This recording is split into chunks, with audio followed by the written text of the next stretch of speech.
Heart অ্যাটাকের যে আজকালকার ট্রিটমেন্ট সম্পূর্ণ পাল্টে গেছে কিছুদিন আগের ট্রিটমেন্টের তুলনায়।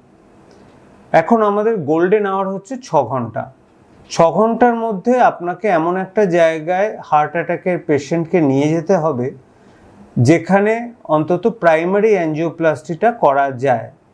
একান্ত যদি প্রাইমারি অ্যাঞ্জিওপ্লাস্টি না করা যায়, অন্তত সেখানে কার্ডিওলজি ইউনিট না থাকলেও, এটা বিদেশে কেন আমাদের দেশেও অন্তত পাঞ্জাবে আমি দেখেছি এটা চালু হয়ে গেছে, অ্যাম্বুলেন্সেই থ্রম্বোলিসিস করা। অর্থাৎ আপনার যেই হার্ট অ্যাটাক হলো, হার্ট অ্যাটাক কেন হলো, আপনার করোনারি আর্টারিতে একটা প্লাগ হঠাৎ করে ডিস্টার্ব করে বা প্লেটলেটটা ডিস্টার্ব করে ওখানটা ব্লক হয়ে গেল।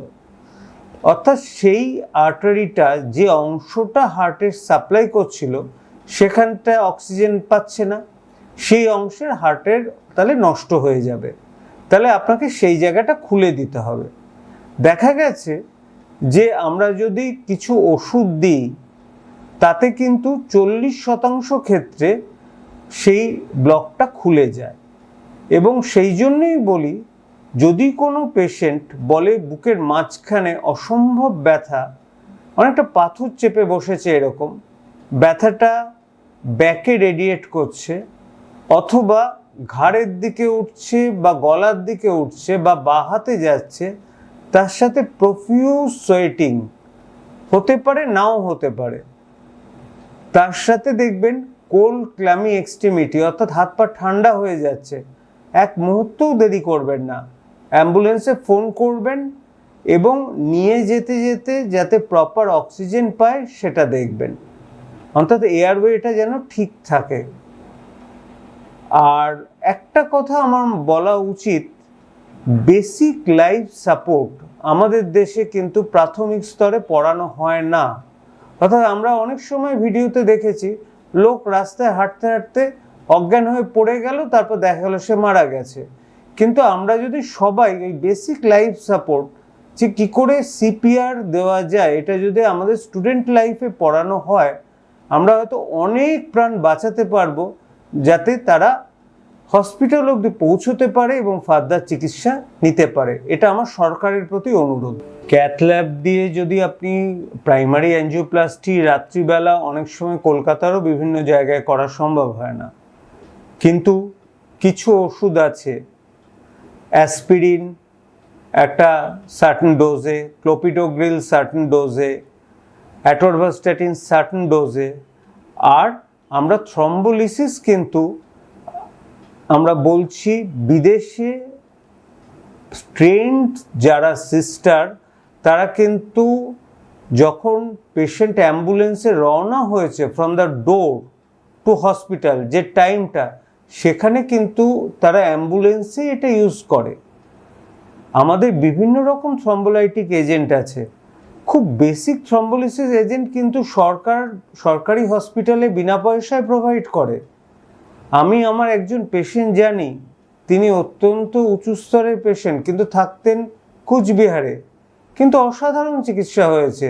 ঘন্টা 2-এর মধ্যে সরকারি হসপিটালে গেছেন, থ্রম্বোলিসিস হয়েছে, তারপরে 3 দিন বাদে তারা কলকাতায় এসে ফার্দার ট্রিটমেন্ট করান। তাতে তার লাইফ বাঁচে এবং তার কোয়ালিটি অফ লাইফও অনেক বেটার হয়। সুতরাং এখানে আমাকে কলকাতায় নিয়ে যেতে হবে, বড় একটা নামি জায়গায় নিয়ে যেতে হবে, এই ব্যাপারটা প্রযোজ্য নয়। বাঙালি যে কোনো ডিসকমফোর্টকেই গ্যাস বলে আমার যা মনে হয়েছে গত 30 বছরের অভিজ্ঞতায়। কিন্তু যদি বুকের মাঝখানে ব্যথা হয় এবং সেই ব্যথা রেডিয়েট করে, পেশেন্ট যদি বমি করে, আপনি গ্যাসের ওষুধ খাওয়ান, আমার তাতে আপত্তি নেই, কিন্তু পেশেন্টকে নিয়ে যান যেখানে অন্তত ইসিজিটা করা যায়। আপনি সব কিছু গ্যাস বলে উড়িয়ে দেবেন না। পেটে ব্যথা, উপরের পেটে ব্যথা কমছে না, হসপিটালে নিয়ে যাবেন, ইসিজি করবেন। বহু ক্ষেত্রে ইনফিউরেবল হার্ট অ্যাটাক পেটে ব্যথা নিয়ে প্রেজেন্ট করে। সুতরাং গ্যাস বলে উড়িয়ে দেওয়া একদমই উচিত না। আমরা অনেক সময় নষ্ট করি গ্যাস ভেবে। টাইম ফ্যাক্টরটা সবচেয়ে ইম্পর্টেন্ট। হার্ট অ্যাটাক হলো এবং আপনাকে ওষুধটা প্রয়োগ করা হলো, যে ওষুধটা গভর্নমেন্ট সেক্টরে অ্যাভেলেবেল এবং খুব বেশি ব্যয় সাপেক্ষ নয়, সেটা 6 ঘন্টার মধ্যে দিতে হবে কাজ করতে গেলে। এবং এটা কিন্তু আমি জানি না প্রাইমারি হেলথ সেন্টার লেভেলে না হলেও ডিস্ট্রিক্ট হেডকোয়ার্টারের প্রত্যেকটা হসপিটালে রয়েছে, এবং সেখানে কিন্তু দেওয়া হয় এবং যথেষ্ট ভালোভাবে দেওয়া হয়। সুতরাং প্রাইমারি হেলথ সেন্টারে গেলে তারা অ্যাসপিরিন, ক্লোপিডোগ্রিল, অ্যাটোরভাস্ট্যাটিন এগুলো দিয়ে দেবেন, অন্তত প্রাথমিক চিকিৎসাটা। এবং দেখা গেছে স্ট্যাটিস্টিক্যালি আমরা যদি থ্রম্বোলিসিস নাও করি, অর্থাৎ ওই ওষুধগুলো না দিই, 20-30% এই 3টে ওষুধেই কিন্তু রিক্যানালাইজ করে যায়। সুতরাং আপনি নিয়ে যান, যাতে পারেন, যে গাড়িতে পারেন তাতেই, অ্যাম্বুলেন্সে যাওয়ার কোনো দরকার নেই, পেশেন্ট যেন শুয়ে যায় এটাই আপনাকে দেখতে হবে। অথবা আরেকটা হতে পারে, পেশেন্টের যদি শ্বাসকষ্ট হয় তাকে বসিয়ে নিয়ে যাবেন। আর এখন অনেকের কাছেই পালস অক্সিমিটার আছে, যখন হার্ট অ্যাটাক থেকে হার্ট ফেলিওর হচ্ছে দেখবেন অক্সিজেন স্যাচুরেশন যদি 80-85-র কাছাকাছি থাকে, বসিয়ে নিয়ে যাওয়াটাই ভালো। যদি পেশেন্ট প্রচণ্ড ঘামে এবং ব্লাড প্রেশার ভীষণ কম হয়ে গেছে, তখন তো শুয়ে রাখতে হবে, সেটা তো আলাদা। কিন্তু বহু ক্ষেত্রে যারা শ্বাসকষ্টের রোগী, হার্ট অ্যাটাক থেকে হার্ট ফেলিওর হচ্ছে, তারা বসে গেলে তারা অনেক সুস্থ অনুভব করবেন। এটা না পেশেন্টের ফিলিংয়ের উপর, পেশেন্ট যদি জ্ঞানে থাকে তার উপর ছেড়ে দিন যে আপনি কিসে কমফোর্টেবল ফিল করছেন, আপনি কি বসে কমফোর্টেবল না শুয়ে কমফোর্টেবল। উনি যদি বলেন বসে আমার অনেক মনে হচ্ছে বুকের ভারটা কমে গেল, তাহলে বসে উনি যান হসপিটালে। কারণ হার্ট ফেলিওর হলে বসে থাকলে হার্ট ফেলিওরের চান্সটা অনেকটা কমে যায়। খুব আনফর্চুনেটলি আমাদের দেশের একটা স্পেশাল টাইপের জিন আছে যেটা আমাদের লিপিডকে মোর অ্যাথেরোজেনিক করেছে, অর্থাৎ কোলেস্টেরলগুলো মোর অ্যাথেরোজেনিক। আমাদের যে এলডিএল কোলেস্টেরলটা থাকে সেগুলো স্মল পার্টিকেল, বেশি অ্যাথেরোজেনিক। সুতরাং আমাদের আরও সাবধানে থাকতে হবে, আমাদের লাইফস্টাইলে পরিবর্তন করতে হবে। আমরা ফাস্ট ফুড খাবো না, আমরা হাঁটবো, আমরা সিগারেট খাওয়া একদম ছেড়ে দেব, স্মোকিং কখনোই করব না। আর অ্যালকোহলের মাত্রা এখন অস্বাভাবিক বেড়ে গেছে খাওয়াটা, আমি ইয়ং জেনারেশনে দেখছি, অ্যাজ ওয়েল অ্যাজ বয়স্কদেরও দেখি অ্যালকোহলের মাত্রা, সেটাও কিন্তু একদম কমিয়ে দিতে হবে। অর্থাৎ নিজের লাইফস্টাইল পরিবর্তন করা এবং রেগুলার চেক আপে থাকা, ওজনকে নিয়ন্ত্রণে রাখা, এই কতগুলো বেসিক পয়েন্ট যাতে হার্ট অ্যাটাক না হয়। হার্ট অ্যাটাকের পেনটা টিপিক্যালি বুকের মাঝখানে হয়। অনেকে ডান দিকে বুকে ব্যথা হচ্ছে, আমি কি দেব ওই ওষুধটা জিভের তলায়, বা হয়তো পিঠে ব্যথা হচ্ছে, দেবে কি দেবে না, অন্য অস্বস্তি হচ্ছে, তাতেও ওটা দেয়।